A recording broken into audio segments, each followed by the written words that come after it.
Tá man caiinteanamh meall mír 5.2 I teach agus trícha dó, so man caiinteann ar graf atá comhréireach proportional go díreach directly proportional. So bhálam mar sampla cné bhíú bhálam caint meall ar Lucy. Agus tá Lucy ag obair le chomhlacht agus tá an chomhlacht sin ag íoc €2 de Lucy gach ile uair. So, ar na huaireanta a ibrionn si. So cílíonn si sin muna ibrionn si in éachar ní fáinne si aon airgid. Má ibrionn si 2 uaireanclaigh íochtar €2 fá 2. Agus má ibrionn si 5 uaireanclaigh íochtar €2 fá 5. Now, I ceistena eile a bhíogaing an bliain seo, bhí mar caint meall ar ploméir, is it a plumber? Agus chun seacht chuig an teach. In éachar, fáinne an duine seo €100. Agus an sin, tar éis sin gach ile uair obair é déanann siad, fáinne siad airgid air. So spéideling eáil sa cás sin, ní caithfidh an duine sin aon obair in éachar a dhéanamh ar aon am a chaithimh in san áit ach fós fáinne siad €100. Obviously, tá an duine sin ag teastal go dtí do cheach sin an fá agus tá rudí eile cúisina eile go fáinne siad an €100, but níl an ghaol idir an am a caitheann siad i do cheach agus an airgid a fáinne siad ut. Níl sé comhréireach go díreach mar tosnaíonn an duine sin ag €100 agus tar éis sin fáinne siad níos mó airgid sin. Lucy I gcodar snocht. Tosnaíonn Lucy nuair a shricann si an chomhlacht.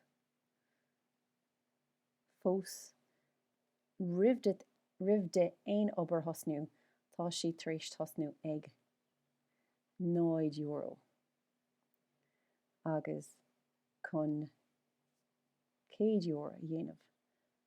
Caithfidh si obair a chuirsteach, caithfidh si am a chuirsteach ag obair.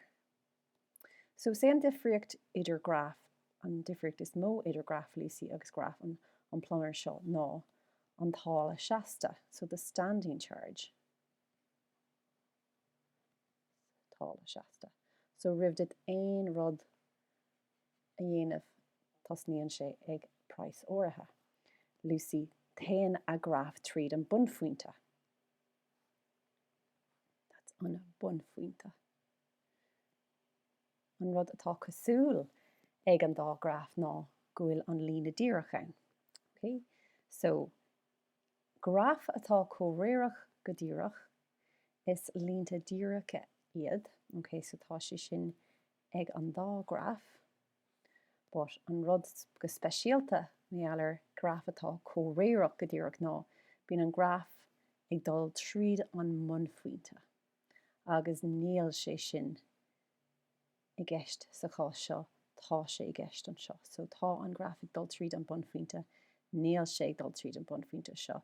So sin an fá gohfuil graf Lucy comhréireach go díreach agus níl an graf seo leis an ploméir ag teacht amach chuig do cheach agus ribh an ploméir aon rud dhéanamh taisce go gag tú €100 íc.